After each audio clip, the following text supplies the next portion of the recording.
What is up, guys? My name is Jason, and welcome to the Conspirators podcast channel, where I talk about everything from the unexplained to the completely insane. Due to the nature of the channel, some content may not be suitable for some audiences, so listener discretion is advised.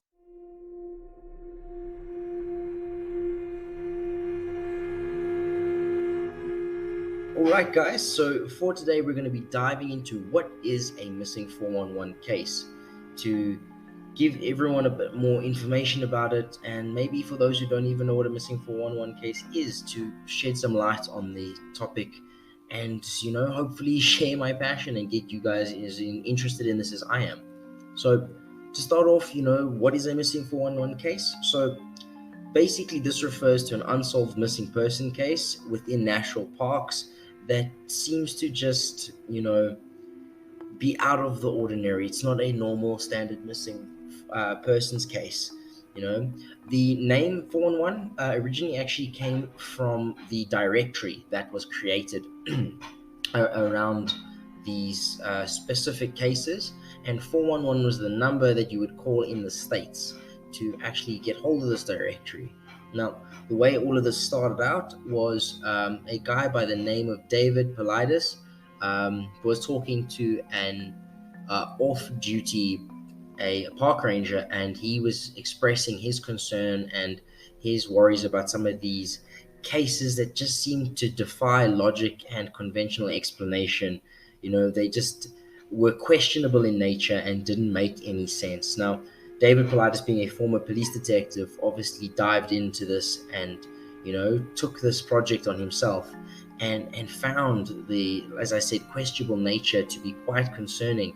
And he is now written extensive papers on it. He's written books on the topic, done talks and documentaries.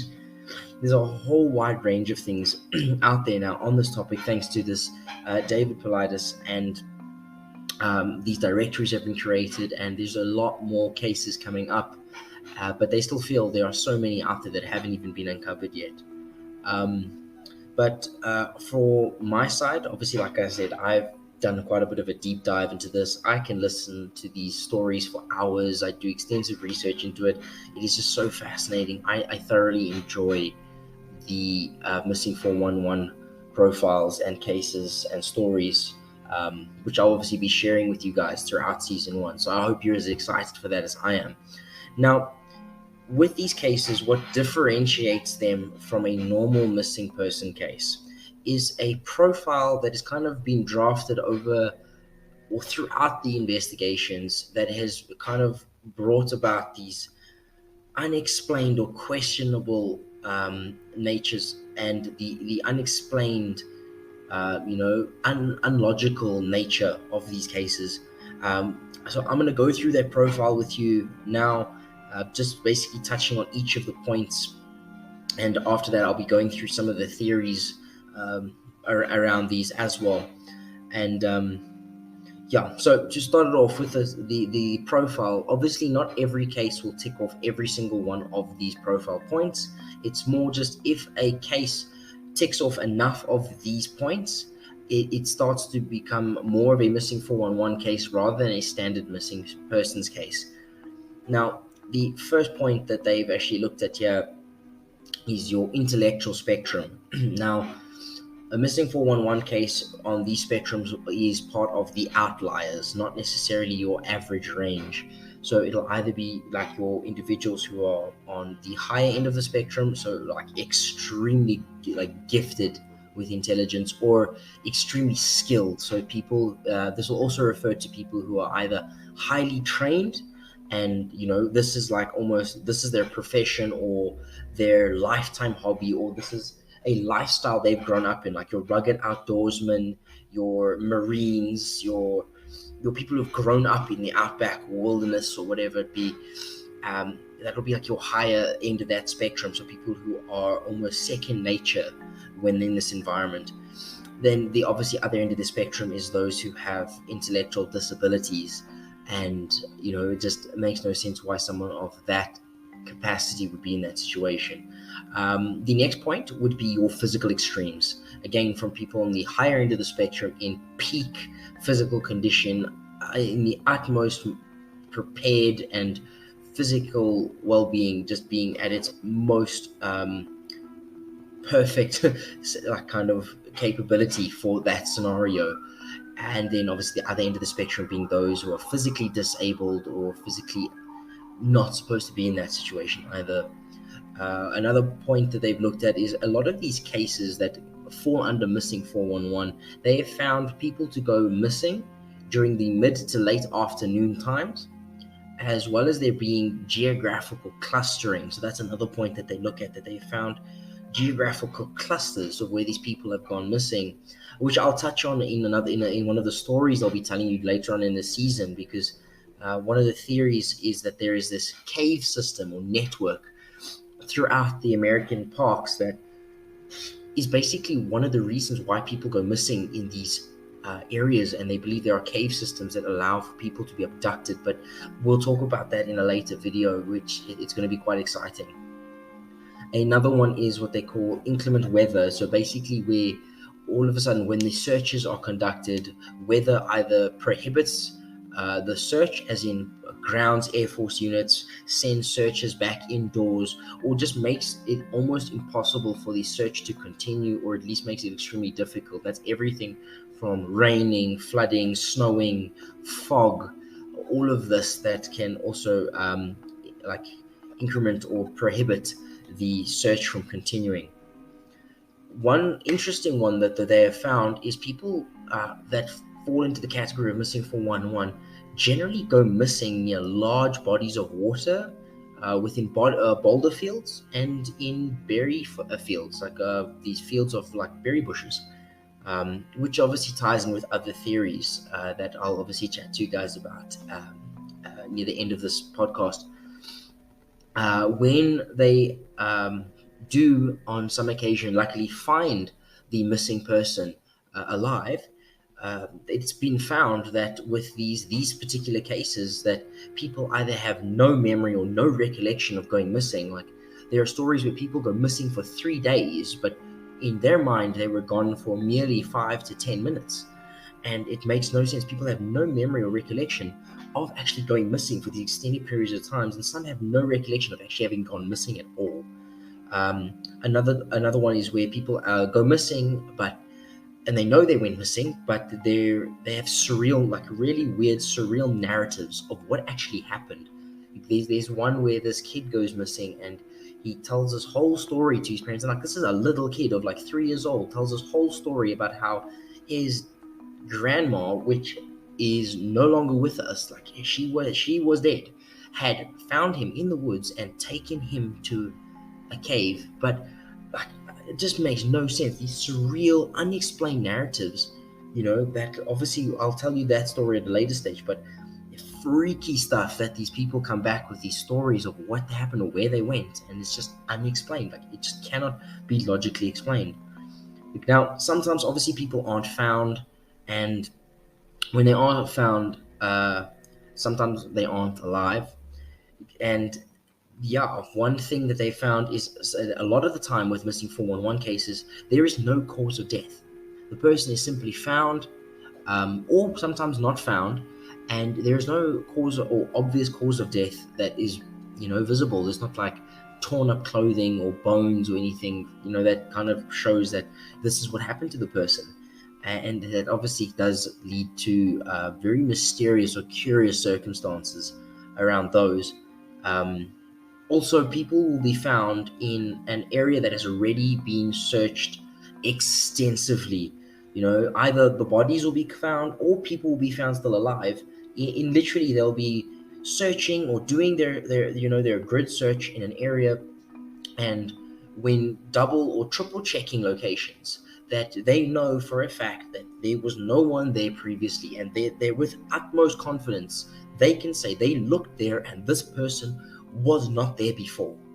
But now all of a sudden, doing a double or triple check, all of a sudden they now either find clues or actually find the person or their remains within this area, and it just cannot be explained that they weren't there before and they're there now. And it really just defies logic in these senses, and that's where the missing 411 criteria for these cases actually comes into play. Also, they'll find where your tracks just vanish. So you'll find tracks and they'll follow these tracks to try and find the person, and they just vanish into thin air, just like almost like the person just disappeared, into like a plume of smoke, or they were literally grabbed and snatched and carried away, kind of thing. And other points, it's where like the tracks just vanish. Like, I mean, not vanish, they just aren't there. They're just on no tracks. They just disappear completely. Like, you were looking at this person, you look away, you look back, and they're gone. But there is no sign of them leaving the area whatsoever. It's just like, so yeah, either there's no tracks, they just like vanish, or the tracks just stop suddenly, and it makes no sense whatsoever. The one criteria that actually freaks me out quite a bit is one where they talk about the confused canine units, where canine units either can't find a scent or end up losing the scent suddenly. And the freaky part of it, where canine units will find the scent, pick up a trail, but now they will refuse to actually follow the scent. For me, that's kind of like a why? What is it that these dogs are picking up on that is not one making them want to actually do what they've literally been bred and trained to do, and to follow the scent, but they will refuse to do so for reasons that can't be explained. And that freaks me out quite a bit, but I will go into those stories a bit later on as well. Another weird one is that generally with the missing 411 cases, the profiles show that not always, but often, a lot of the times, they will be missing their shoes, which is obviously a strange thing when you're in the outdoors and you're found and your shoes are either missing, or your shoes are literally found miles away in an obscene location. And the weird part is that generally these bodies are found and their feet don't show signs of them having gone barefoot. So there's no cuts, bruising, dirt, or sign of these feet weathering through walking barefoot in the rugged wilderness. And that is another one that is really weird. It's almost like these people, like their shoes were taken off, they were taken and placed in this location without their shoes. It is very strange, very weird. But that also leads to another one where, one of the last profile points, where these people are often also found, either they're found alive or sometimes just their bodies are found, but they are found in places that are like impossible to reach, like either because of their physical limitations or simply because of the geographical makeup of this location, that this is not a place that a normal human being would be able to simply just get to, either in their current state or because of the nature of this geographical makeup. It's just unexplained, illogical kind of, there is no way kind of situation. Like, they could not have got there. So that's another profile point that they do pick up on with the missing 411 cases. Now, obviously, there are your skeptics out there, which makes sense. Sometimes it is a logical, rational explanation that can be put on some of these cases, that, it's not always a, conspiracy theory that can, be dived into, because, as tempting as it is to dive into these really entertaining rabbit holes, sometimes there is just a logical explanation as to what happened and why. So sometimes they look at these, they have to look at the skeptic theories as in one of them being carelessness or ignorance. So what happens is you'll get your very highly intellectual individuals, so your professionals or your people on the higher end of the intellectual spectrum, as well as the higher end of the physical spectrum, that will go out and, due to their confidence, or what we would look at as most likely ignorance in this situation, they become careless.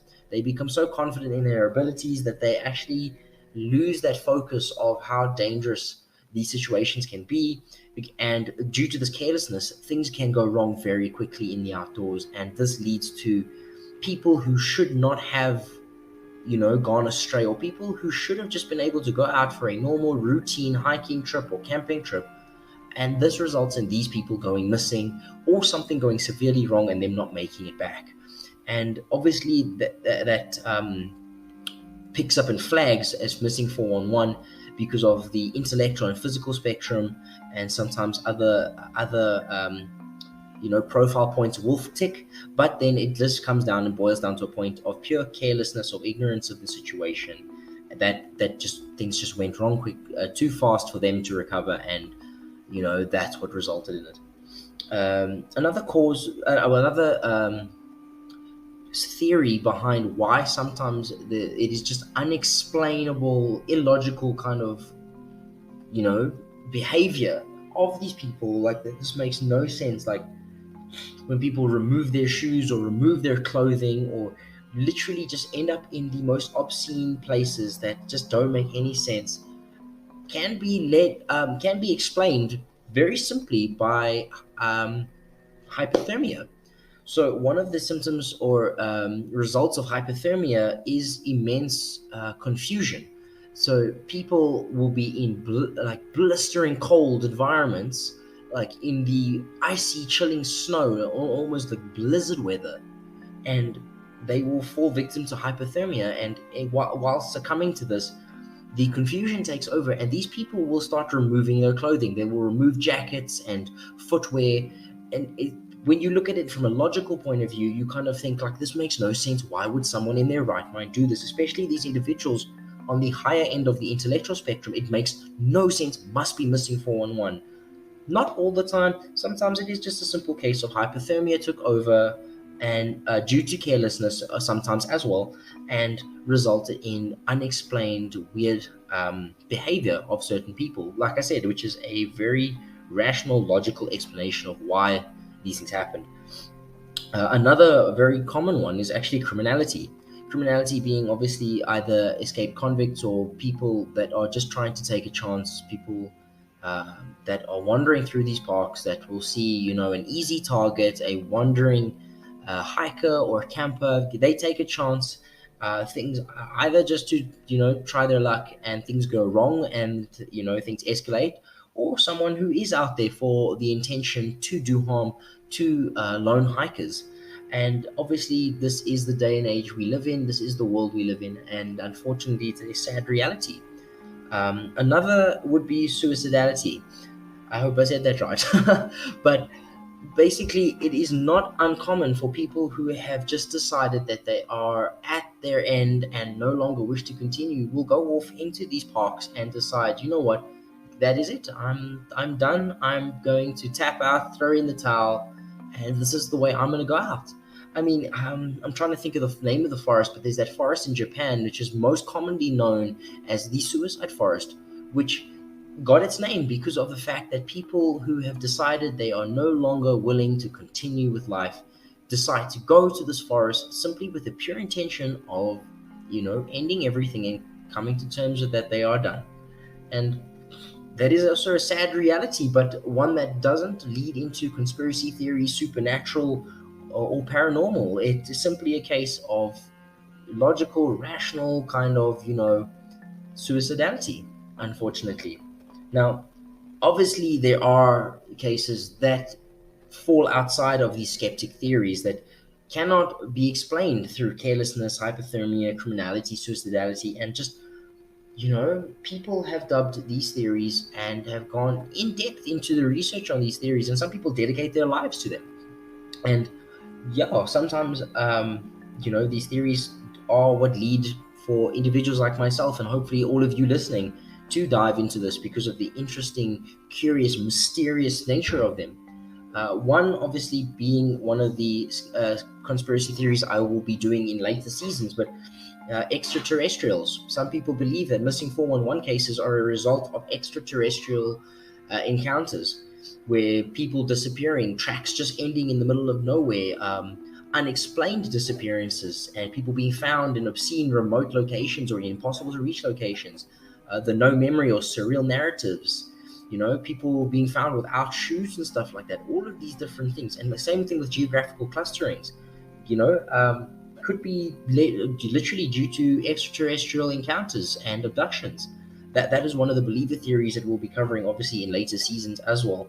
Another theory, funny enough, one that David Politis does extensive research and wrote a couple books on as well, is Bigfoot. Obviously, one of the most popular conspiracy theories out there. They believe that Bigfoot could be another one, which is why there are these geographical clusters that will be native or areas where you will commonly find the Bigfoot, and that could be also why people just disappear unexplained. Why people, even in extreme physical conditions, and peak physical conditions would just simply vanish without a trace. And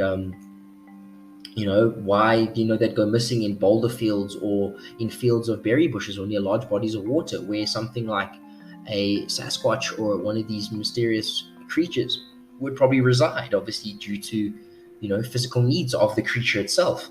That there are obviously theories that, or this is why the profiles back certain theories like this, which make them all the more interesting.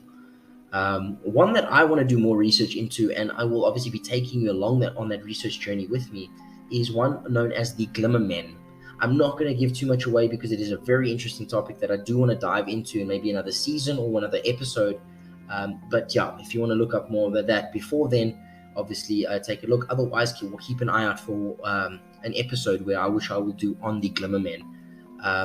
The cave systems that I spoke about, they believe there is a system of caves that house these cave creatures that are said to have been spotted. I'm sure you've seen on YouTube all these videos of cage-dwelling beings that come out and terrify and abduct people. That is another theory that is believed to be a cause of all these missing 411 cases. And then a very interesting one, which has a very interesting theory that, is backed by the profile, but at the same time, it is just a conspiracy theory. But they believe that another reason why the surreal narratives come up, the people just disappearing or their tracks just stopping all of a sudden, people are reappearing in locations that were previously searched, just they weren't there, then they were there, just popping up as if they were there the entire time, like somehow, is interdimensional rifting. So dimensional rifts that appear in today's day and age, like rifts in time or space that people are able to step through, which, like I said, it lines up with some of these profiles, weirdly enough, and that's what makes these stories so interesting. But that is another theory that obviously we'll touch on in later episodes or seasons. But yeah, that basically covers the entirety of what a missing 411 case is, what the kind of theories are behind it, what classifies it, what differentiates it from other cases and conspiracy theories, and why I'm so interested in it. So I hope you guys have also enjoyed learning about what a missing 411 case is, and I hope you're as excited as I am to go on this journey and go through and dive into these stories, and let's go through this stuff together and get excited and dive into this curious world of conspiracy theories with me. And yeah, keep an eye out. Obviously, I will be releasing more podcasts throughout, as I do want to go and try release at least one podcast a week. Hopefully later on, maybe moving up to more, but at least one a week I'll be looking to release. And obviously going forward, I'll be bringing through stories, and I'll be going through these cases with you. I'm not sure yet whether I'm going to be doing one story at a time or multiple stories per episode. I'll figure that out as I go, depending on time and how long it takes me to get through a story, or how long it takes me to do the research on each story. But basically, guys, that is it for this episode, and I hope you enjoyed. So for now, thanks for joining me today. Please don't forget to leave a review of the channel on your preferred listening platform. It really does help out the channel, and I appreciate all the support. Thanks for listening today, guys, and I'll catch you all here next time. Bye for now.